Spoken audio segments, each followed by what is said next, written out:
ప్రేమిస్తున్నానా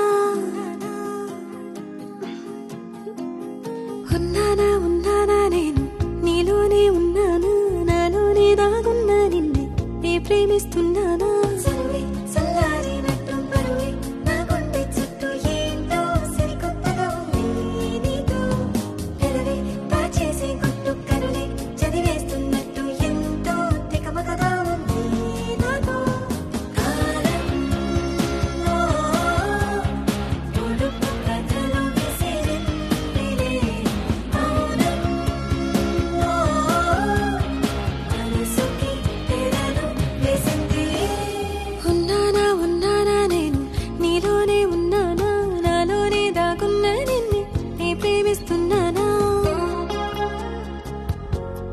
ఇప్పుడు మీకు నా లైఫ్ టైం బెస్టీని పరిచయం చేస్తాను.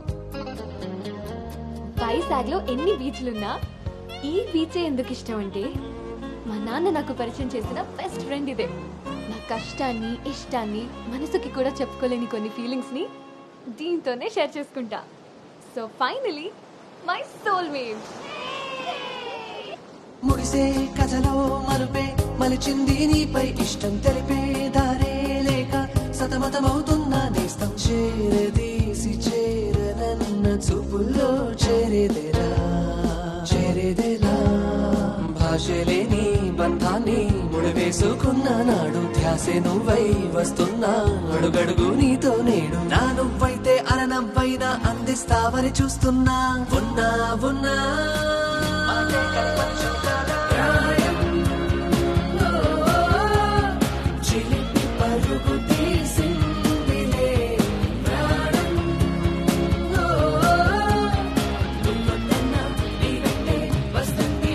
నీకు ఈ వారంలో రావడం కుదురుతుందమ్మా? కుదుర్చుకుని రావాలి. మన వల్లే ఆగిపోయిన కార్యక్రమం. నాన్నగారు కూడా అదే ఫీల్ అవుతున్నారు. నువ్వు ఓకే అంటే వాళ్ళని అడగమంటాను. సరే అమ్మా, నాకు కన్ఫర్మ్ చేసి చెప్పు, వస్తాను.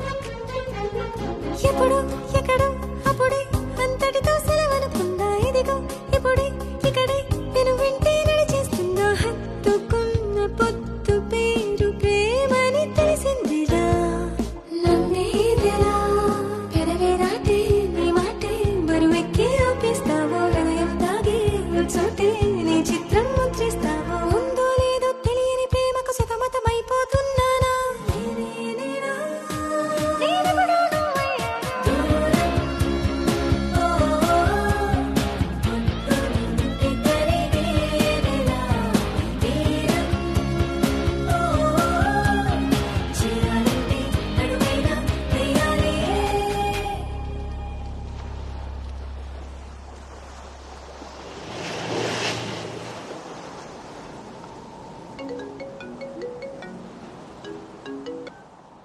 అమ్మా, అబ్బాయి ఈ వారం చూపులకు వస్తాడట.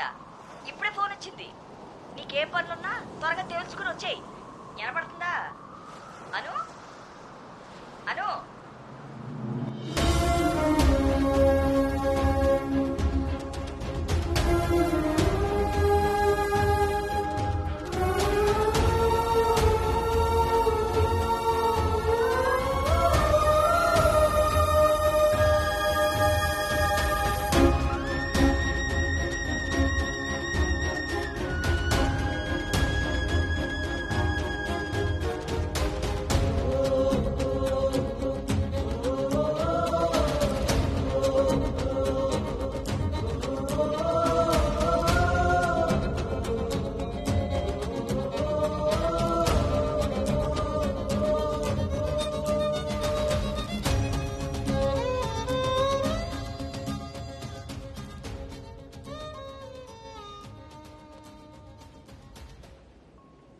తన మనసులో నేనున్నానో లేదో తెలుసుకొని తనకి నా ప్రేమ గురించి చెబుదాం అనుకుంటే కనీసం తన ఆలోచనలో కూడా నేను లేనని చెప్పకుండానే చెప్పి వెళ్ళిపోయింది.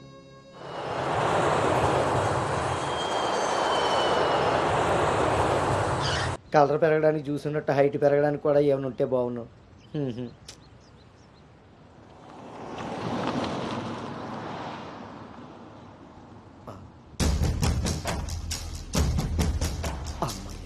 దొరికాడు.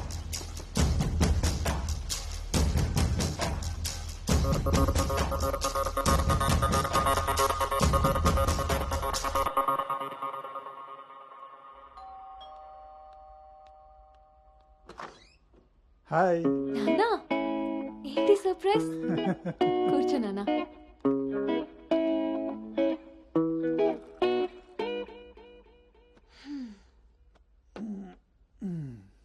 ఇప్పుడు మనం లంచ్కి బయటికి వెళ్తున్నాం, నువ్వు రెడీ అయ్యరా. Okay 5 minutes. సరే.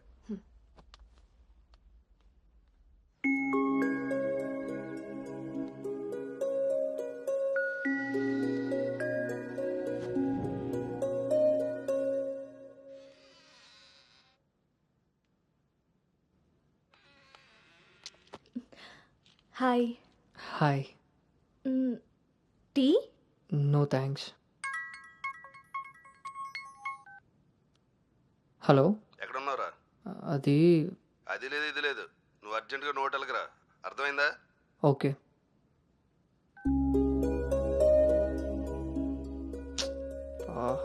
ఏమైంది గౌతమ్?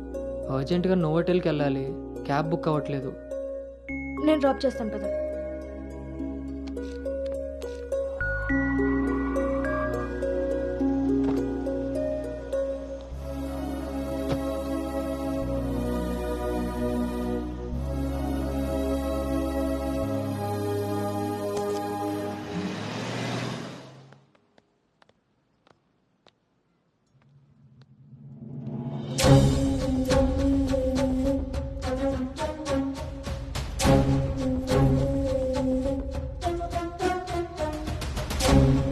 హలో అండి. హాయ్ అండి, కూర్చో బాబు.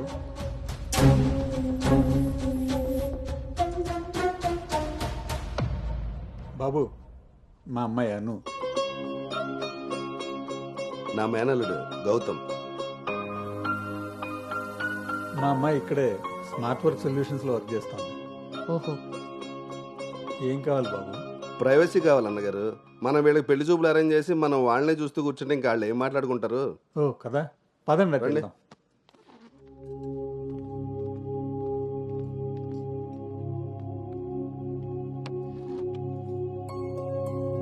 అవును, ఆడాడో బ్రోకర్ గడు వస్తున్నాడు మా బావ. ఏడాడు?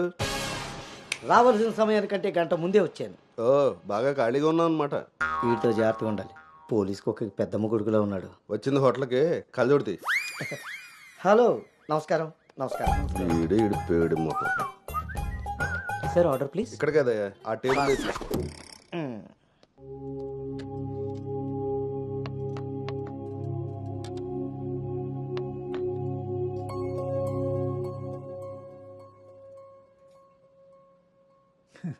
మేము మా అమ్మాయిని చుట్టూ ఉన్న ప్రపంచం తెలియకుండా పెంచితే మీరు మీ అబ్బాయిని అసలు ప్రపంచం అనేదే తెలియకుండా పెంచారే. కరెక్ట్గా చెప్పారు. అందుకే ఎదురుగా ఉన్న మీ అమ్మాయిని చూడటం మానేసి నేల చూపులు చూస్తున్నాడు యాదవ. ఇక జీవితంలో అప్పులు చేయకూడదు.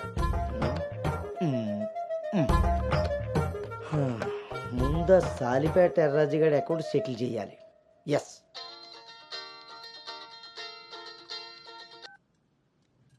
హలో,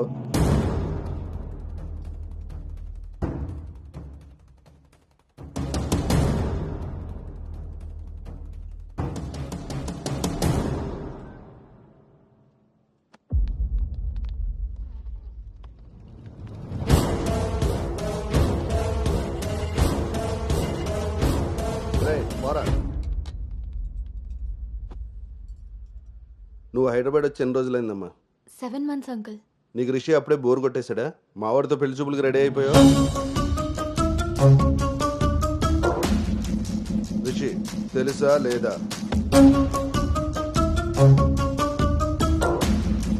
ఇక్కడ అడుగుతుంటే ఆడం చూస్తావేంటి? మావయ్య అది నువ్వు నార్మల్, నీకు తెలీదు. రిషి తెలుసా లేదా? రాజా, ఈ రోజు మన దేర్రా.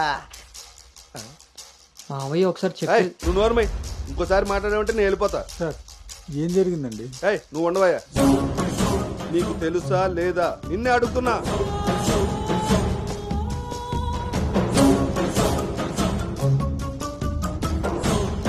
మావయ్య ఒకసారి నేను చెప్పి మీ నాన్నకు ఫోన్ చేయరా. అది కాదు. ఏయ్, నేనే చేస్తా.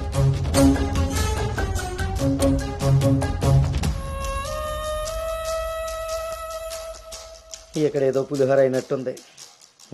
వీళ్ళిద్దరికి తలంబరాలు వేయించడం కంటే నేను వెళ్ళి తాలింపు వేసుకోవడం బెటర్లా ఉంది. ఛీ, తినమ్మ జీవితం మొత్తం రివర్స్ అయిపోయింది.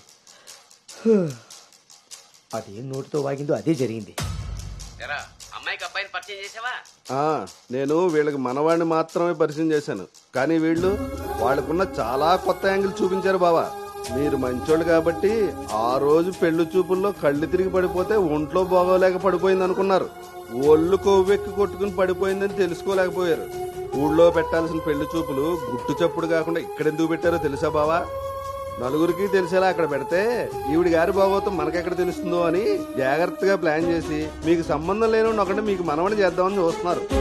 అంతే బావా. అలాగే మావయ్య అది మా కాదు బావ ఈ సంబంధం క్యాన్సిల్ అని చెప్పాడు. మావయ్య, నేను చెప్పేది ఒకసారి. మూసుకుని రారా. వీళ్ళది ఒక ఫ్యామిలీ, మళ్ళీ వీళ్ళకి సంబంధాలు.